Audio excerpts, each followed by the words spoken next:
గత 2 రోజులు గడుస్తున్న అనంతపురంలో సోములదొడ్డి సమీపంలో ఉన్నటువంటి నారాయణ బాయ్స్ క్యాంపస్ లో ఏదైతే ఆత్మహత్య జరిగిందో విద్యార్థికి ఫీజు వేధింపులే కారణమని వాళ్ళ తండ్రి బాహాటంగా వచ్చి మీడియా ముందర వాపోయినా కూడా ఇప్పటికీ ఆ కళాశాలని సీజ్ చేయకోకుండా ఇప్పటికీ ఆ కళాశాల గురించి చర్యలు తీసుకోకోకుండా బాడీని ఎవరైతే క్లీన్ చేసి పక్కన పెట్టినారో వాళ్ళ మీద క్రిమినల్ కేసులు నమోదు చేయకోకుండా మంత్రివర్గంలో ఉన్నటువంటి నారాయణ వారి యొక్క రాక్షస పాలన ఏ విధంగా ఉంటుందనేది చూపిస్తున్నారు.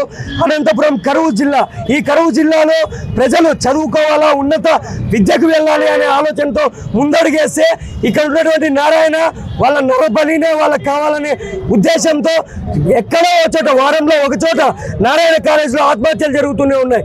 దీని మీద ప్రభుత్వం తక్షణమే చర్య తీసుకోవాలి.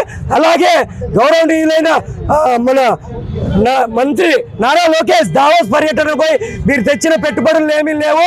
ఈ రోజు మీకు ఒకటే వైఎస్ఆర్ విద్యార్థి భవన్ తరపున హెచ్చరిస్తున్నాం.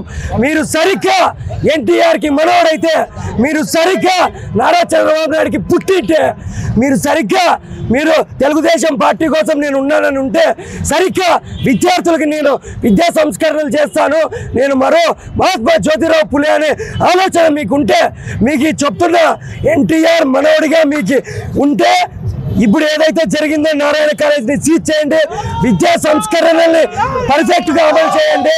అల్లు అర్జున్కి ఒక న్యాయము, ఇక్కడ మీ మంత్రికి ఒక న్యాయమా? ఇదే హైదరాబాద్ లో అల్లు అర్జున్ జరిగితే సుమోటో కేసు పెట్టి అతనికి కొత్త పలుకుతారు మీ కార్యకర్తలు. ఇక్కడ విద్యార్థులు బలి తీసుకుంటే ఇక్కడ సుమోటోగా కేసు తీసుకోవడానికి ప్రభుత్వం ముందుకు రాకోకుండా ఉంది. ఇది ఏ దానికి తార్కాణం? తల్లికి బంధనం లేదు, విద్యార్థులకి టేబుల్ లేవు, విద్యా పరిరక్షణ లేదు, విద్యార్థి సంస్కరణలు లేవు. ప్రతి దాంట్లో కూడా మీరు విద్యను బలహీనం చేస్తున్నటువంటి కోణం మాకు కనిపిస్తూ ఉంది. మాకే కాదు, ప్రజలందరికీ కనిపిస్తుంది.